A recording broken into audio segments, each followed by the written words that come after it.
Mám 20 nových přátel, já jsem vážně king. Zanechávám na zdi jeden smutný link o tom, že si lidé jsou stále více cizí. Z reálného světa do toho facebookového mizí. Nechápu, nač klikáte, to se mi líbí. Snažíte se jen lhát a být ti přitom milí. Tohle ale nechci, už nemůžu dál lhát.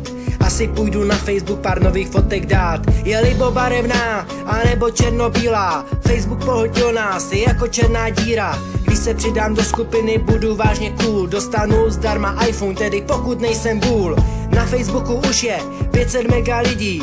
Nikdo není dokonalej, někteří se stydí. Všechno na Facebooku je jeden velký fake. Nepište žádné komentáře, nechte mě už bejt. Jsme navždy uvězněni ve světě pod modrou lištou. Není možnost úniku a ty taky dobře víš to. Označovat na fotkách jsem vlastně pořád denně. Já toho hodně snesu, ale tohle mě už sere. Jsem nejlepší přítel lidí, který ani neznám. Proč to všichni říkají, že jsem velká hvězda. Pohltil nás Facebook, kdo je za to vinný? Já, ty, oni, vy a všichni, co tu byli.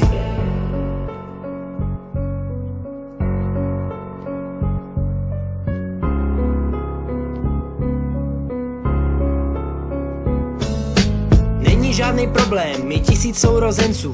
Já se ale ptám, zda je to začátek konců. Jistý Mark Zuckerberg dostal kdysi nápad, vydělal na tom balík a já přestává to chápat. Ale tahle hora cukru je vážně příliš sladká. Brzy na Facebooku bude i moje matka. Moje dětství bylo bez něho celkem krásný. Místo psaní statusů jsem se věnoval básním. Kdo dnes není na Facebooku, jako kdyby nebyl.